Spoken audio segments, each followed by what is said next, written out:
All right, today I want to talk about a common problem with these AYP, Craftsman, Husqvarna, Poulan Pro type of mower decks. Today we're looking at the DLT 3000, and it's got the manual blade engaging lever.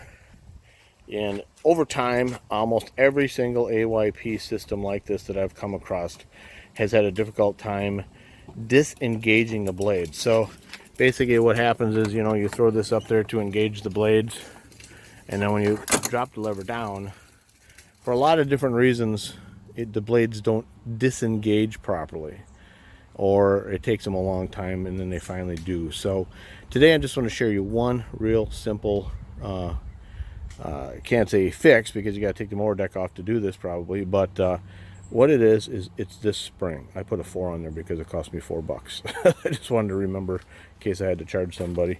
But anyway, this is my own mower. And here's the deck.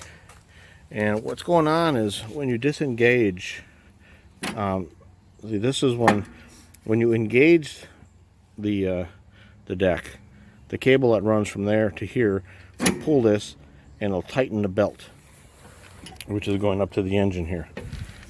And that's what engages it. But when you disengage, this is supposed to pull in this direction and then loosen the belt.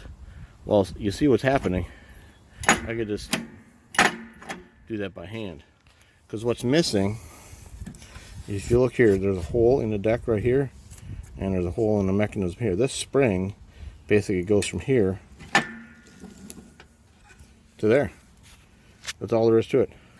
So now when you engage the blade and then you're mowing grass, and then when you decide to disengage, it loosens the belt the way it's supposed to. These springs are notorious for just getting rusty and rotting and falling off, and they get lost wherever. So somewhere in your yard.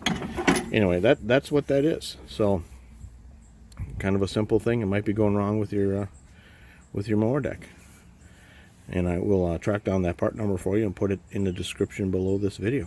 So if I helped you, then I did my job. Thanks for watching.